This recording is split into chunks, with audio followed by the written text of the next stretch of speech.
By 1993, the NES was in its twilight years. Many of the franchises that helped shape not just Nintendo, but the entire industry have jumped ship to greater waters. The Super Nintendo was on the market for 2 years, and in pretty much every way, made the NES obsolete. Better graphics, better sounds, you already know all this stuff. But the higher-ups at Capcom didn't really seem to have any plans to bring the classic series over to the new hardware. So, as an alternative, they made a completely different type of Mega Man game known as Mega Man X. That would be the game that would be made for the new hardware. But for the classic series, they would pretty much be stranded on a fastly sinking ship, doomed to be forgotten to time. And that really boils my blood. It makes me so angry that they allowed that to happen to not only a really fun game like Mega Man 5, but the shining example of everything I want out of a Mega Man game in the form of one of the last Zelda releases on the system, Mega Man 6. Now, as you might have noticed, I didn't really have much input on my history with Mega Man 3 through 5, mainly because I just played them through Legacy Collection and that was my first time actually getting to play them. However, similarly to Mega Man 2, me and Mega Man 6 go back a little farther than that. After binging a bunch of reviews online about the classic Mega Man games after falling in love with Mega Man 2, I eventually stumbled onto the existence of Mega Man 6, and I remember just being blown away by how cool it looked. Something about the way it looked, Mega Man's new charging animation, the music, just the entire presentation grabbed my attention in a way that none of the other games ever managed to do. I even remember watching the trailer of the 3DS eShop over and over again. I was just that interested. All you should know the story by now. I got the Legacy Collection on 3DS, and this was the very first game I played on the collection. I beat the 8 main stages all in one sitting, and got to about the halfway point of the endgame, but again, seeing that there were another 4 games I wanted to try out, I had to cut that session short. I feel like it's a bit weird getting nostalgic over memories that aren't even a decade old yet, but I just wanted to illustrate all this now so you know what type of video you're in for. I'm not gonna bother hiding it. I love this game, I've always loved this game, and I'm going to love sharing my love of this lovely game with all you lovely people. To conclude the first part of this huge, nonsensical Mega Man retrospective, this is Mega Man 6 for the Nintendo Entertainment System.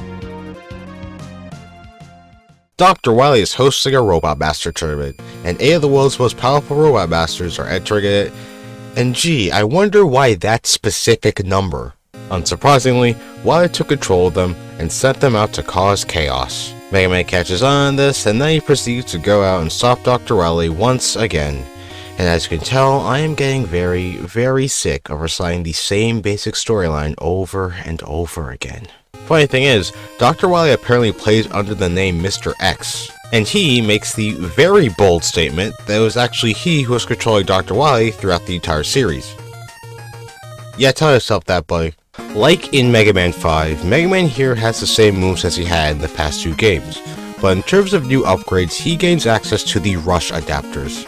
These are fusions between Rush and Mega Man that come in 2 unique forms, Power Mega Man and Jet Mega Man. Power Mega Man is capable of punching objects to reveal hidden goodies or open up a secret area, and Jet Mega Man can propel himself in the air for about 2 seconds, aiding a lot with platforming and again collecting hidden goodies. As a whole, these are probably the most fun to use adapter weapons so far.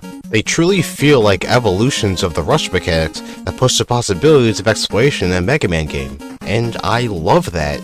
Another relatively minor upgrade is the energy converter. It's fairly easy to miss, but it's a hidden item that can be found by using the power adapter on this specific wall in Tomahawk Man stage. You'll be given the energy converter via Pro Man. Now, Mega Man here looks a bit confused, and I'm sure you are too, but it's not really used for anything as of right now, so I'll get back to it when it's more relevant. So that just leaves the weapons, and actually, they aren't garbage this time. Now again, as a reminder, I'm inherently a Buster main, so I don't really use many of them at will, but many of them are still incredibly fun to use and are very useful outside of boss encounters, for discovering secrets or just making certain enemy types easier to deal with. They're also incredibly powerful and deal big damage, making many of these weapons a unique alternative to the Mega Buster, as they deal big damage but have less shots to go around. Where, oh where does one start when talking about this game's level design? With a bold statement, Mega Man 6 has the best level design of the entire NES sextology easily. All of the previous 5 games had their moments of a genius level design, but Mega Man 6 is just filled with banger after banger. Almost all 6 of the main stages have the most creative and interesting set of levels I've ever seen in a Mega Man game. They all have these ingenious gimmicks that could change the entire basis of how you play a level, and they're filled with these set pieces that cleverly challenge you without coming off as cheap or poorly designed. These levels are also filled with a bunch of multiple pathways. Now, not only does this have all the usual benefits of alternate routes, but they're actually there for a good reason. You might have noticed while playing through these levels that there are these sections that are blocked off and require one of your rush adapters to enter. Once you reach him and then beat the boss, you gain access to letters that spell out beat, and that's how you unlock him. Now, this is just my opinion, but I vastly preferred how it was handled in Mega Man 5. It just promoted exploration a lot more, but aside from that, amazing stuff. In terms of the visuals, I know I said that Mega Man 5 had the best of the NES saga, but it's okay to be wrong sometimes. That bright, vibrant color palette manages to pop out even more now, and something that 6 has that 5 was lacking in was some interesting and unique locales. Now, thanks to Robot Masters being from all different countries around the world, Canada, America, Asia, India, and wherever the hell these stages are set in, all of them look fantastic. But here's a fun little secret: if you re-enter any of the 4 stages that give you the beat parts, you'll be greeted with a completely different color palette. Some take place at a different time of day, others just change one color. Like, that's all there really is to it, but man, just the fact that they even did this is just so damn cool. Kinda like the soundtrack. Now, it doesn't top Mega Man 3 or 4 for me, and compared to later games, it doesn't even hold a candle, but there are still some very good tunes in here. But although these songs are great, I don't know, I'm just used to better. I find that very few of the tracks in 6 are among some of the series' best, and a majority of them just sound very samey and bland and leave your head as fast as they enter. All around, a real mixed bag. Alright, so, after beating all 8 Robot Masters, you can now finally take the fight to Mr. X in his set of stages. And right off the bat, we are greeted with some of the most eerie and atmospheric music on the entire system.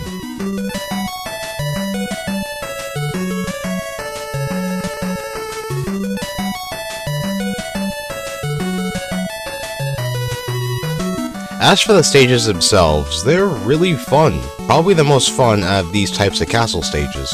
The Cossack stages from Mega Man 4 are close, but these stages do a really good job at putting your rush adapter skills to good use, and are generally filled with some really well thought out platforming that's still really challenging even with the adapters.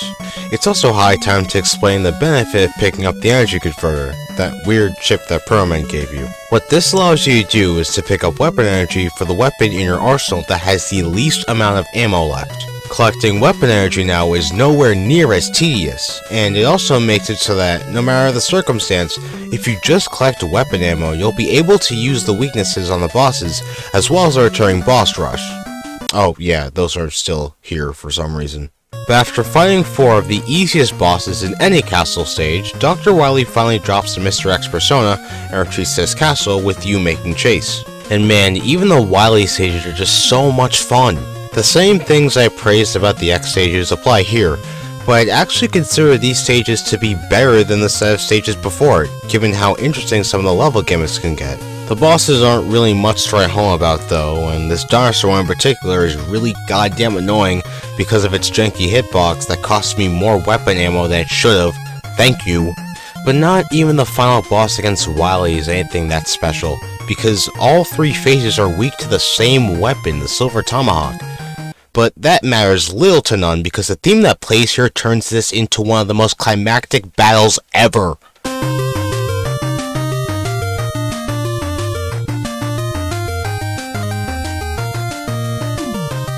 The capsule explodes, he pleads for forgiveness, and Mega Man... Holy... He captured Dr. Wily! Oh, and then Wily's sent to jail and we'll never have to see this man's face ever again. Nope, never again. Not for the rest of time.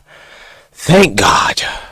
Man, I mean, what else is there really to say about Mega Man 6? I can think of very few games on the NES that are as fun and as creative as this game right here. This entire game is amazing no matter which angle you look at it from. It's straightforward and easy while still being engaging and just insanely fun to play. The levels are some of the most inspiring and creative in any game in the series. The game for a late NES release is up there with Kirby's Adventure, with the most detail and polish placed within every pixel. The soundtrack, although one of the weaker ones, still has some expertly composed melodies that won't leave your head no matter how hard you try. I know all this may come off as redundant, and I know I said all these things already, but I really just can't gush about this game enough, dude. For one of the last notable games released on that system, the last Mega Man game released on that system, I can't think of a better way you could possibly go out. Mega Man 2 may have achieved everything the first game tried to do, and Mega Man 4 may have been seen as a victory lap, reminiscing on the series after coming such a long way. But Mega Man 6 is the perfection of the formula, and it's my favorite classic Mega Man game, my favorite game on the NES, and one of my favorite games full stop. I love this game. It is easily among one of the best 2D platformers of all time, right up there with DKC Tropical Freeze and another Mega Man game that I'll get to a lot later. I've said all I wanted to about this game, and pretty much the entire first part of this, I don't know, I'm guessing like 13-part retrospective on Mega Man. As a whole, these first 6 games are absolutely legendary, even by today's standards. It doesn't matter which number we're talking about, the classic Mega Man formula is absolutely timeless. I'm convinced they will never age. The design and replayability still holds up so unnaturally well, and have no problem standing the test of time, because they're just as fun to play in 2022 as they were back in the 80s and 90s. Wait, 2022? It's the 35th anniversary already? How? It just felt like yesterday they're releasing the trailer for Mega Man 11 with all the cute little reminiscing on the entire franchise. Oh my god, time flies too fast. But yeah, I am done with Mega Man for the time being. I know this is a bit of a generic ending, but I really want to thank all you guys for not only being so patient with these videos, but for the support and growth of this very channel. I've been paying attention to my sub count and analytics, and most likely by the time this video goes up, this channel would have surpassed 100 subs. 100 subs! That's a lot of people who have the patience to deal with my nonsense. And like, all the comments that I've gotten and all the discussions that I've been in thanks to your guys' kindness and generosity, like none of that goes unappreciated. So, I mean, again, thank you guys, and I'll see you guys relatively soon this time. Take care.